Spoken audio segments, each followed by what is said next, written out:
او کله چې د دې آیات وظیفه کوي نو د دې په دوران کې به د انسان تصور کوي یعنی کم کار کې زه کوم کوم استخاره د هغې کار به د انسان په خپل تصور کې چې یاره دا کار دا زه دې دپاره کوم لکه یو انسان دی د کاروبار دپاره کوي نو چې کله دا وظیفه کوي نو په ذهن کې د خپل حاجت حاضر بسم الله الرحمن الرحیم د استخارې دپاره درته یو ښکلې وظیفه ښیم اسانه وظیفه هم ده او هر چاته ورځي کله کله موږ ته یو ډېر زیات اهم کار راپېښ شي او زموږ خواهش وي چې زه په دې کار کې زما دپاره خیر دی او په دې کې زما دپاره خیر نشته موږ په یو تردد په یو شک کې پراته وو اوس د دغه تردد او د دې شک د ختمولو دپاره درته د استخارې والا یوه دعا درته ښیم او طریقې هم درته ښیم خو دا وظیفه او دا دعا تاسو پابندۍ سره کوئ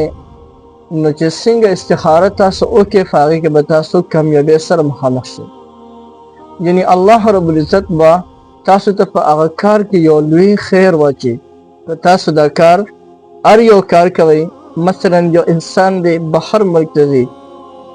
او دوی وایي چې یاره په دې کې زما دپاره خیر ده که شر دی چې یاره زه لاړ شم او که لاړ نه شم یو انسان دی یو کاروبار شروع کوي او په دې کې د ده شک دی چې یاره زه دا کاروبار شروع وکړم او که ونه کړم یا زه په دې فلانکي ځای کې رشته کوم چې په دې کې زما دپاره خیر دی او که خیر نه دی یا هغه فلانکي ځای ته ځم چې هغې کې زما دپاره خیر شته او که نشته اوس په دغې غرض سره که موږ د کومه طریقه درته ښیم که په دې طریقې سره استخاره وکړئ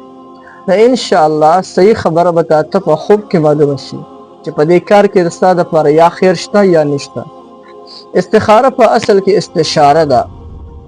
استشاره ویلی شي څه ته دا مشوره ته ویلی شي مشوره د استخارې کې بنده د الله سره مشوره وکړي چې یاره په دې کې زما خیر شته او که خیر نشته نو چې کم یو کار کې مشوره وشي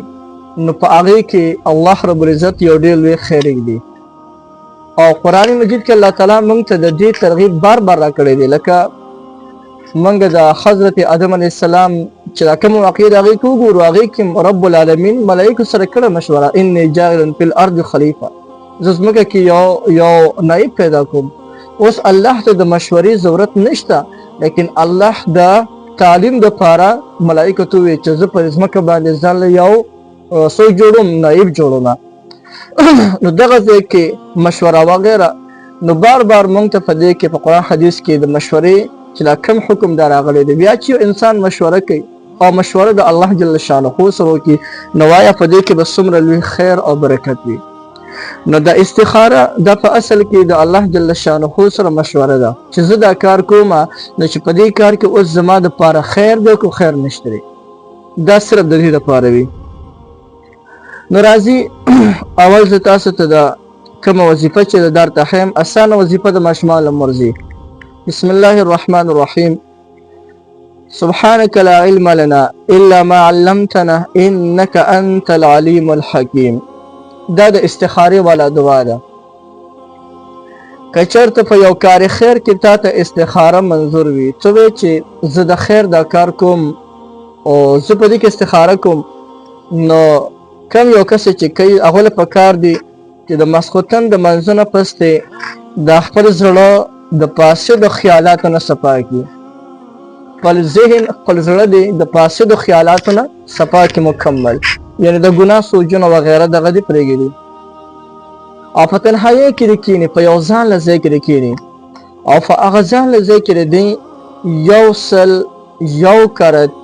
دغه آیات مبارک ووایي سبحانك لا علم لنا الا ما علمتنا انك انت العليم الحكيم او کله چې د دې آیات وظیفه کوي نو د دې په دوران کې بعد د انسان تصور کوي یعنی کم کار کې زه کوم استخاره د هغې کار به د انسان په خپل تصور کې چې یاره دا کار دا زه دې دپاره کوم لکه یو انسان دی د کاروبار دپاره کوي نو چې کله دا وظیفه کوي نو په ذهن کې د خپل حاجت حاضر ساتي یو انسان دی هغوی زه ځمه بهر ملک ته یا ورته یو بله مسله ده دی وی چې په دې کې زما دپاره خیر شته او که خیر نشته دی نو دی دغه خپل حاجت دا دی په دې ذهن کې حاضر ساتي او دا وظیفه دی کوي نو چې څه بهتره وي انشاءالله چې الله به ورته په خوب کې وښیي چې او په دې کار کې د خیر شته او خیر نشته په یوه شپې باندې تا خوب چې نه کړلو په دویمه شپې باندې بیا وکړه په دویمه شپې باندې د ونه کړو په درېیمه شپې باندې بیا وکړه خو که په درېیمه شپې باندې بیا خوب یې چې کوم دی لکه تا ته پکې دغه رنګې معلوم نه شولو په درېیمه شپې باندې نو بیا هغه کار وکړه په هغې کې به ورته رب العالمین یو ډېر لوی خیر ږدي برکت پکې کېږي نو محترمو دا وظیفه هم ډېره زیات اسانه وه او د استخارې دا یوه طریقه انتخابي اسانه طریقه وه کومه چېرته ما ښوله نو بلکل چې کله یو د خیر کار تاسو ته راپېښ شي او تاسو وایئ چې موږ دې په دې کې استخاره وکړو نو بلکل په هغې کې تاسو چې دی استخاره کولی شئ او د هغې تاسو ته مکمل اجازت دی د هر یو جایز کار دپاره تاسو کولی شئ بل تاسو ته خو مې درکړو اجازت لیکن که تاسو له نور خلک راشي او هغوی د ستاسو نه غواړي دا چې کوم اجازت نو په هغې باندې به تاسو د خلکو نه پیسې نه اخلي لکه بعضې خلک شته ما ته راغلي دغه خبرې بعضې خلک شته چې هغې خلکو ته وایي زه وي د ستا دپاره استخاره کومه نو ماله به ته پیسې راکړې نو د بل دپاره استخاره څنګه کې چاته یو کار منظور استخاره به هغه کس کوي پیسې چاله مه ورکوي بلکې خالص د الله د رضا دپاره خلکو ته دا شی ښایي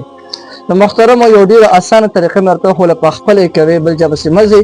او چې هر یو د خیر کار انشاءالله هغې کې به ورته رب العالمین یو لوی خیر اچي